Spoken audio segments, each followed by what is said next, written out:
Good afternoon, everyone, and welcome. Thank you for being here. I'm Tom Wilbur, Senior Procurement Specialist here with the Massachusetts Apex Accelerator. We're also known as MAPEX or MAAPEX. Today, we're going to walk through two registrations that every business pursuing government contracts needs to have in order to function. Your SAM.gov registration and your SBA Small Business Search profile. These are not optional extras. They are the baseline requirements for being found, being eligible, and ultimately getting paid by the federal government. Whether you're brand new to contracting or this is the first time and want a solid refresher, this session is designed to be practical, actionable. A couple quick notes. Please drop questions in the chat as we go. I'll address them at the end. And again, we are recording today, so there will be a YouTube post out and a link will be sent to all registrants. Let's get started. Preparing to register in SAM. SAM.gov is the official U.S. government website for doing business with the federal government. If you want to bid on federal contracts or receive federal grant funding, this is where you start. There is no workaround. SAM serves three core purposes: registering to do business with the government, managing and updating that registration over time, and searching for contract opportunities and award data. So you can see who's winning and in what areas. Now that you, Now, what you actually receive from SAM depends on what you're registering. If you're pursuing federal contracts as a prime contractor, you need two things: a unique entity identifier, your UEI code, or a cage code. We'll walk through how to get both. If you're registering primarily for federal grants, a cage code isn't always required, and that applies to some state and local government work as well. The principle I want you to carry through this entire webinar: keep your SAM registration active and accurate at all times. An expired registration can disqualify you from an award. We all want government awards. Prerequisite and things to know. Have these ready. Business formation documents, your tax number, whether that's your EIN or your social security number if you're a sole proprietor, your bank account information that you will be doing business through, your login.gov account, you'll have to set that up beforehand, and a physical address. No PO boxes and most virtual addresses are not acceptable. Things to know additionally. You'll also need to update usually every 12 months, so that's something that we can help with, along with having your NAICS codes/PSC codes that identify what services or products your businesses are going to or are able to supply to the federal government.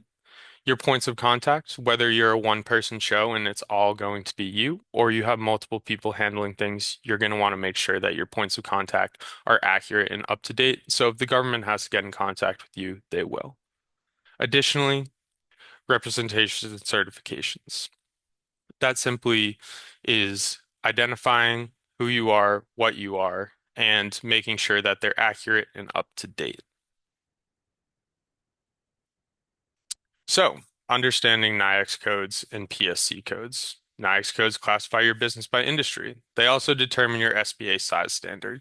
Each NAICS code has their own size standard, whether it be overall revenue for the previous year or employee count. Primary NAICS codes drive your set-aside eligibility. So when you set up your NAICS codes, make sure the primary one is your most focused area. That being said, many companies have multiple as you cover multiple different categories of products or services. PSC codes describe the more specific products or services you sell to the government. NAICS codes are broad and cover a lot of area. PSC codes help you drill down from there. Both NAICS codes and PSC codes are put into the assertion section of SAM.gov. Something I like to recommend before you start this process is identify them. NAICScode.com is a good resource. PSC has their own tool to go and find what PSC codes apply to you. Knowing those beforehand, similar to the information covered on the previous page, will allow you for a more seamless registration process. Disclaimers and common issues. Rapid system changes have happened. Since April 2022, the interface, the validation workflow, and the screens have changed. More changes are expected in 2026. So if you're following an older tutorial or using screenshots from a few years ago, things may look a little different, and that's normal.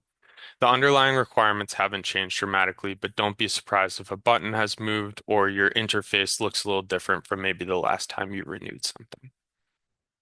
Now, the two most common issues we see with registration are one, the documents don't match, whether it be IRS documentation, whether it be articles of incorporation. When you file your taxes, the address on your IRS records may differ from what's on file with your Secretary of State, and you need both of them to match in order to properly register in SAM.gov. If you've moved your business address and haven't updated your IRS records, that's a problem. You can fix this by calling the IRS at 800-829-4933 and requesting an updated EIN confirmation form. Additionally, as I touched on before, if you're a sole proprietorship, you should use your social security number. If you're any other business designation, you're using that EIN given to you by the IRS. I suggest finding a letter or tax return from the IRS directly to make sure that you're able to validate that information before starting.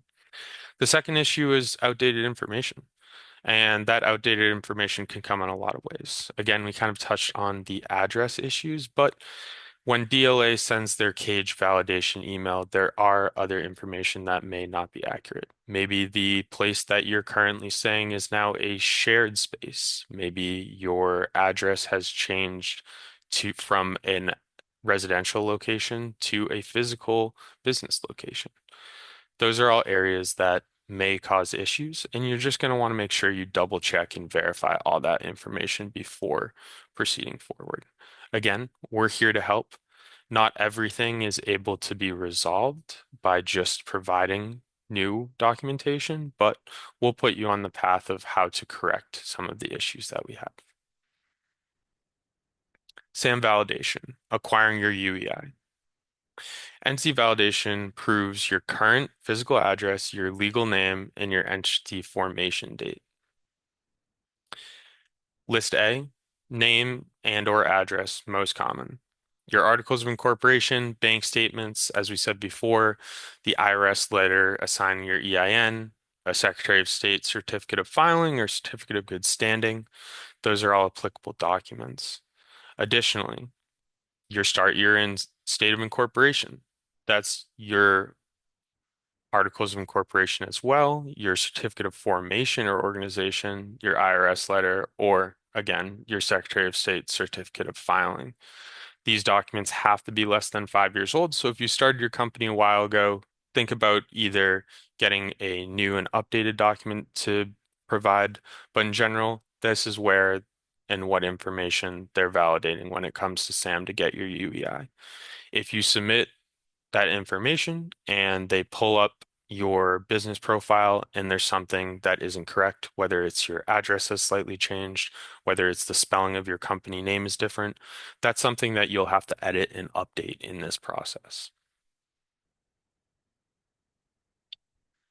Once you receive your UEI code, which sometimes is immediately and sometimes they'll file an incident ticket in order for you to validate and then receive your UEI code, you'll be acquiring your cage code after that. And there is a lot more information in the second half to receive your cage code, where your UEI is really just identifying your business. The registration covers 6 main areas. Business information, your legal business name, your physical and mailing address, start date, and physical year-end date. Taxpayer information, your EIN or TIN, the most recent tax year you filed, and the IRS OTP, a one-time passcode that you will have to put in. Usually it's sent directly to your email in order to submit for IRS validation. IRS validation runs with your SAM registration. However, it's not running through the SAM process. They're going and validating with the IRS directly. On to the next one, business types, your entity structure, your profit structure, and any applicable socioeconomic categories like woman-owned, veteran-owned, or hub-zone. Additionally, financial information, your bank routing and account numbers for ACH payments, plus your bank name, address, and phone number. This is how the government pays you, and make sure it goes to the right account.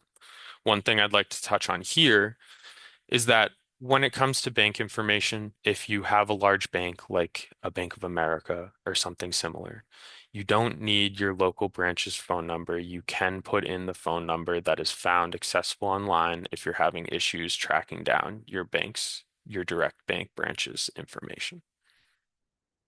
On to the next one, goods and services. And we touched on this a little bit with NAICS codes, but you need to identify your primary NAICS codes, any additional NAICS codes, and your PSC codes.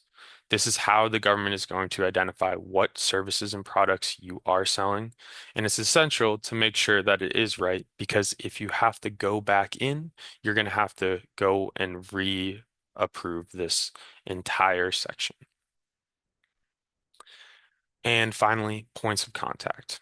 There's minimum 3 points of contact: accounts receivable, electronic business, and government business. Again, if you're a one-man show or you're just a small team and you want to oversee it, you can put your information in for all 3 points of contact categories.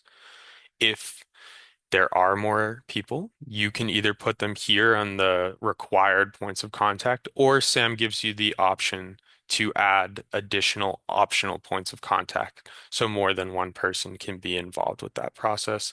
But all of these have to be accurate. If the government has to get in contact with you, they're most likely going to use one of those 3 points of contact. Navigating the SAM assertion section, and again back into our NAICS codes and PSCs. Goods and services. Enter your primary and secondary NAICS codes. Size metrics. Report annual receipts or employee count to confirm small business status. In EDI information, you can decide if you do or do not want to provide that. It is optional for most small businesses. Part two includes an optional disaster response designation, indicating your ability to support disaster release efforts and your representations and certifications. The reps and certs is where you self-certify your socioeconomic categories and answer required FAR and DFAR clauses. It's worth emphasizing that your reps and certs must be reviewed every time you renew your SAM.gov registration, not skimmed, actually reviewed. And yes, I know there's a lot, but we are here to help. Inaccurate self-certifications can result in some penalties, including suspension. Treat this section seriously, please. And additionally, make sure, again, to check those size metrics, make sure that you're putting in the correct information when it comes to employee count and total revenue. That's how they are going to evaluate you by NAICS code for if you are a small business or not. Post-submission expectations in FSD. Once you submit your SAM registration, there's a sequence of things that happens next. First, the IRS validates and verifies your taxpayer information. This step usually takes 2 business days. Second is where many registrations get held up. You'll receive a cage validation email from DLA. It will come from an email address finishing in @dla.mil. You have exactly 3 business days to respond. If you miss this, then your registration stalls until you have to re-engage them. Add DLA.mil to your save senders list right now and check your spam folder after submitting. Once both validations are clear and your registration shows active, you move to FSD.gov, the Federal Service Desk. This is where you establish your entity administrator, the person who is authorized to manage your SAM.gov account on behalf of your organization. You will need to submit a notarized letter. There are 3 templates: a T1 for a single entity with a U.S. bank account, T2 for multiple entities, and T3 for international entities. T3 does not require notarization. Print the right template on the company letterhead, sign it in front of a notary, and then log into FSD.gov, create an incident ticket, and attach a scan letter. We have templates available for you. Most of you will fall into T1, a single entity based here in the United States. It's very easy to fill out. You'll just have to get it notarized, and we also have instructions into how to upload onto FSD.gov. Just for clarification as well, when you're uploading into FSD.gov, you are creating an incident ticket similarly to incident tickets that may have been opened by them for other parts of your registration. So just make sure that you're labeling it correctly and that you're selecting the correct drop down so that they know It is your NT administrator letter. Once your admin letter is approved, go back into SAM, assign a second NC administrator as backup. If your primary admin ever loses access, whether it's to their email or they leave your company, a backup prevents a serious delay. There are templates available on FSD.gov, but we have up-to-date ones here as well. SAM.gov annual renewal, keeping your registration active. So just because you got through the first part and you registered originally, that doesn't mean it stops there. Every year you'll need to go back in and make sure it's renewed. I do suggest, it's 365 days. Don't wait until day 364. Give yourself a little time to breathe. If you lapse even by 1 day, you are ineligible for contract awards and payments. Agencies literally cannot award an entity with an expired SAM registration. If you have an active contract in place, a lapse can disrupt your payments as well on those. A renewal itself only takes 1 to 5 business days to process, so don't wait until you're at the deadline. Best practices, start your renewal at least a month before. And again, if you have to update your NAICS codes or PSC codes because they've expanded or they've shrunk, make sure you do it in that process as well. Refresh your points of contact, make sure all that information is updated. I know getting a new phone number, getting a new email, or adding a new person that's going to join your team are all reasons to update those points of contact. And when you're done, set a reminder for the next time that you have to do it so it doesn't sneak up on you. Sam's automated reminder emails frequently end up in spam, so don't rely on them to give you that heads up. Make sure that you're scheduling it yourself. All right, and now that kind of concludes our SAM.gov registration overview, and we'll be getting into your small business search profile. The small business search profile is only available once you are registered for SAM.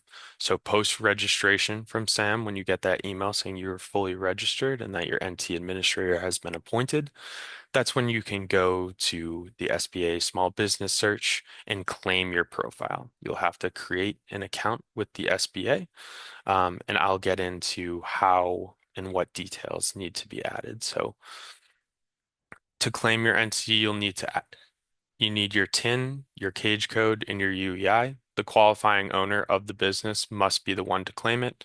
If someone has already claimed your profile, a prior employee, or a third-party service, you'll get an error and you'll need to contact SBA to resolve it. We're more than happy to help you with that process if that's the case.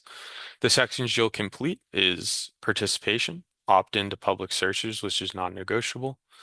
Overview and organization, your capability narrative, website, and owner information. Certifications, SBA certifications auto-populate from SAM.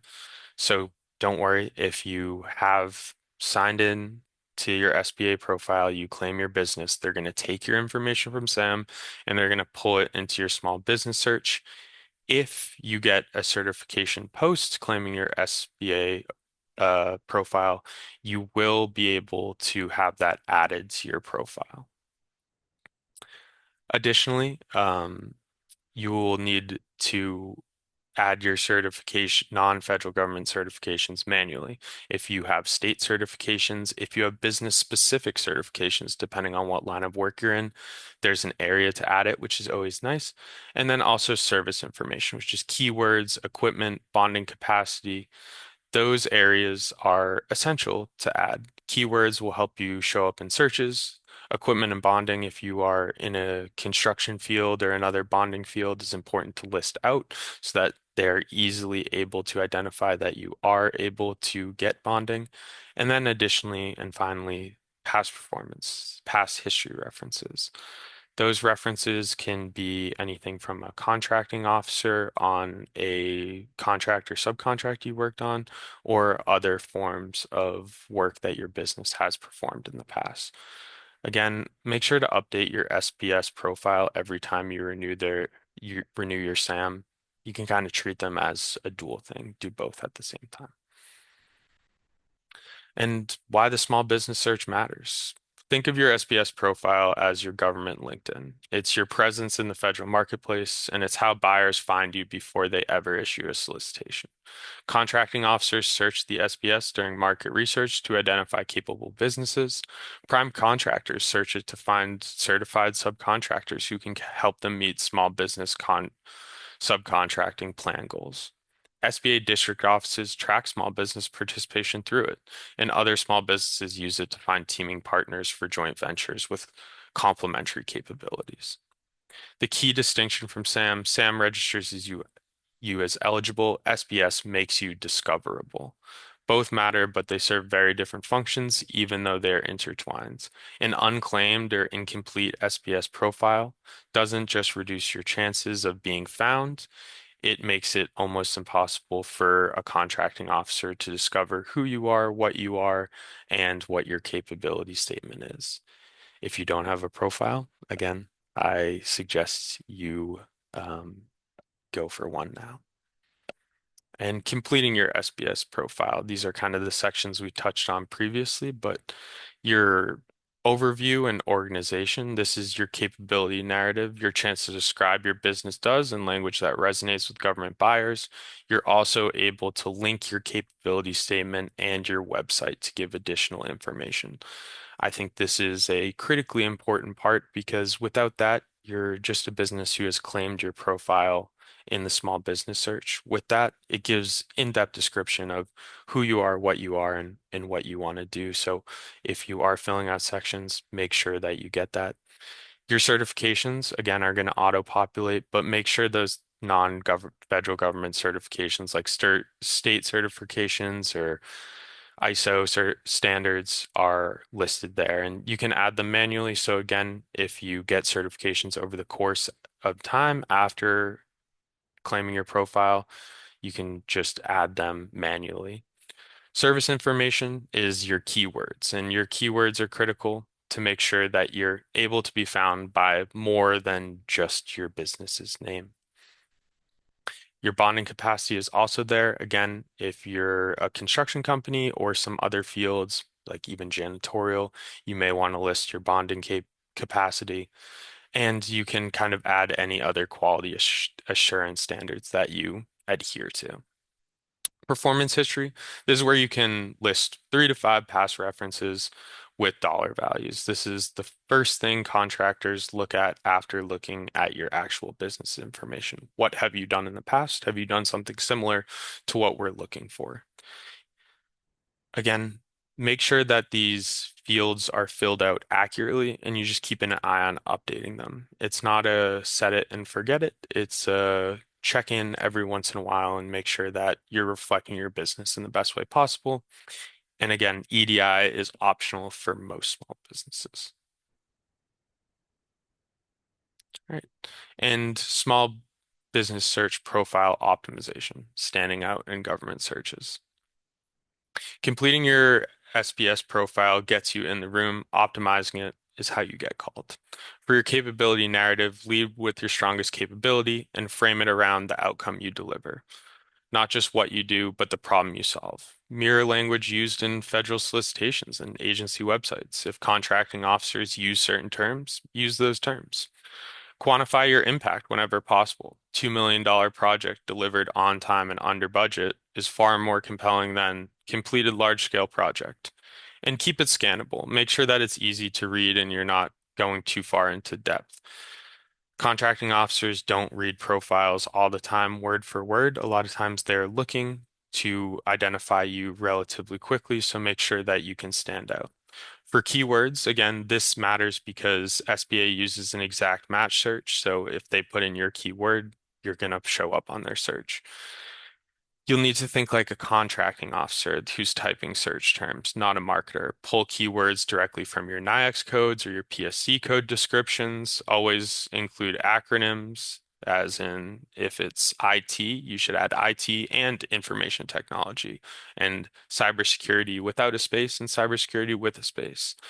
This gives you the ability to cover your target areas. Don't go crazy on the keywords just because they show up in the search profile. Make sure they're accurate, make sure they're a good representation. So if someone does find you via keywords, they have some alignment with what they're looking for. And again, we'll kind of go back into some common mistakes to avoid in SAM and SBA registrations. First, mismatch business information. Your name, address, and EIN in SAM must match exactly your IRS and Secretary of State records. Even a small discrepancy triggers validation failures. Second, opting out of the public search in SBS. You will become invisible to contracting officers and prime contractors. If there is an option to choose either one, you can make the choice that you want, but I do suggest opting into the public search so you're able to be found.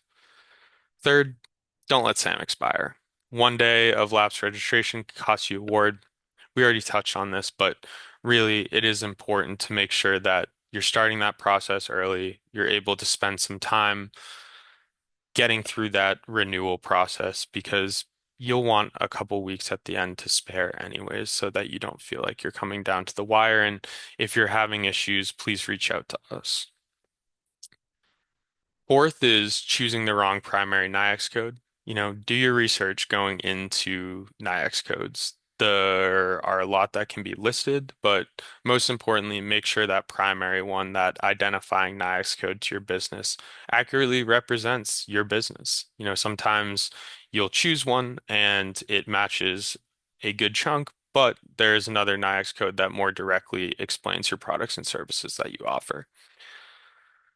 Fifth, incomplete SBS profile. We touched on it, but the claiming your business is only part of it, making sure that there is that capabilities narrative in there. There is a capabilities statement easily accessible, and you link your website. So if someone wants to do a little further research, they're able to go directly to your website, how you lay out your business. And I also encourage just making sure that your information is accurately pulled from SAM.gov into the small business search.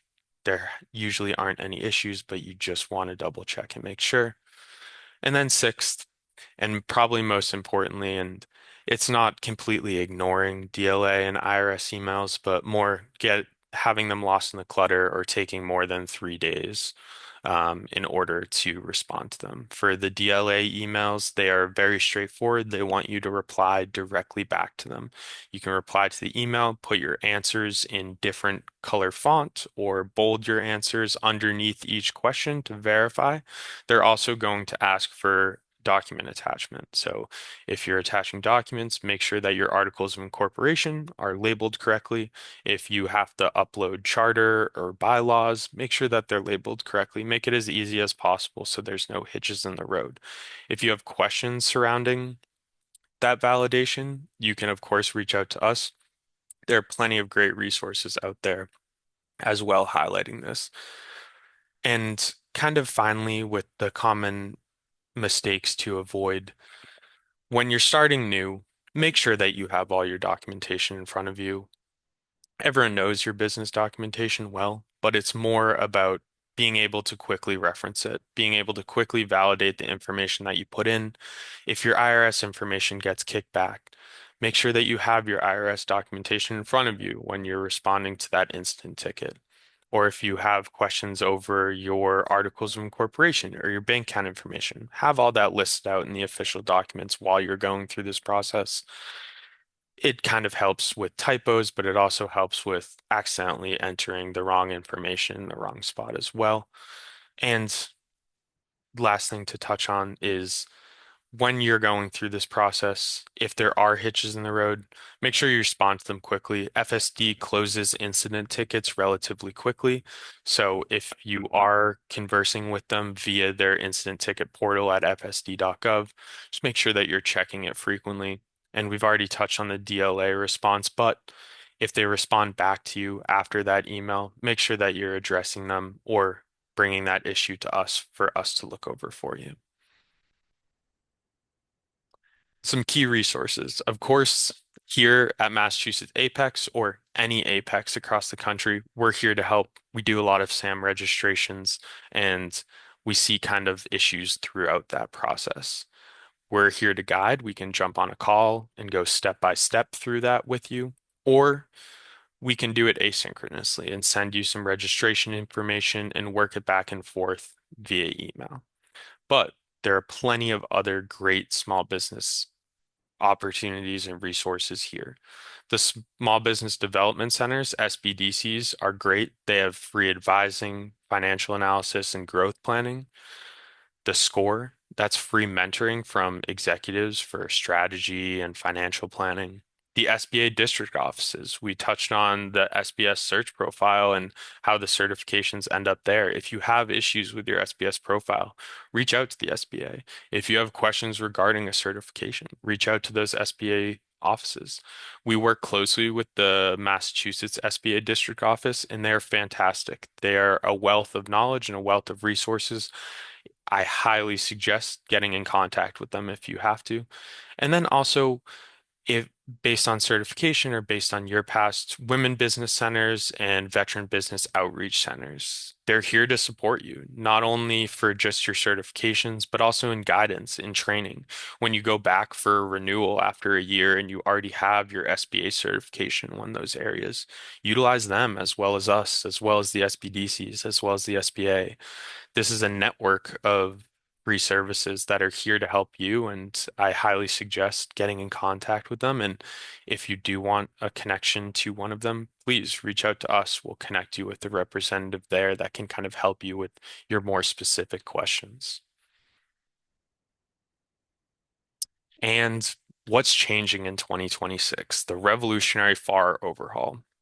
FAR port Part 4 is being restructured. Agencies are already using deviations and contractors are in a position transition period. FAR Part 4, the Federal Acquisition Regulation section governing contractor information and reporting, is being significantly restructured. Agencies are already implementing changes from the standard rules, and this is not a clean before and after switch. It's a gradual shift, and it's happening while you're still operating. Here's kind of the breakdown. What's staying in SAM? Your UEI remains the core identifier for all federal transaction. Baseline reps and certs remain in SAM.gov. Your searchability and award eligibility baseline stays there as well. What's moving out of SAM? Offer by offer certifications are migrating into solicitation responses rather than living in SAM. Certain procurement specific representation clauses being bundled under FAR 52.2 3 are being restructured and will need to be addressed at offer level. The takeaway from all this, SAM.gov remains necessary, but there will be other aspects to it. You will need to be more attentive to certification requirements within individual solicitations going forward. We will be here to help businesses with this change. Make sure that you sign up for our newsletter, other event calendars. It will make this period a little easier. And as more information comes out, we will make sure that you are updated correctly. And I'd like to thank you all very much for attending this webinar. Our contact information is here. Get in touch. That phone number is our general phone number. Our contact email there goes to all of us here. And our website is constantly being updated, soon to be publishing newsletters, webinar recaps. And again, our YouTube page will also have this webinar along with the previous webinars and them into the future. So if you ever don't have time to come and sit down with us on a Tuesday at 1 o'clock, you can catch us later. And just to touch on the program itself for any of you who have not worked with us before, we're a member of a nationwide network of 90 Department of War federally funded APEX accelerator centers, and we provide a variety of services to Massachusetts-based businesses of all sizes.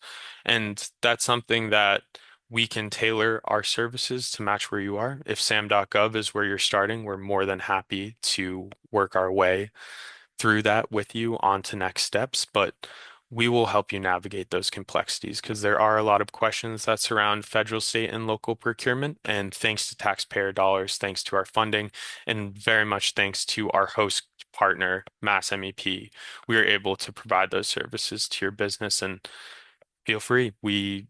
We'll have you registered and we'll sit down for a one-on-one meeting to kind of talk through what next steps look like and what you really need from us. And again, I touched on a previous page, but we have a great partner network. And if we're not the ones who should be solving your problem directly, we'll find the right agency that or an organization that's there to help you.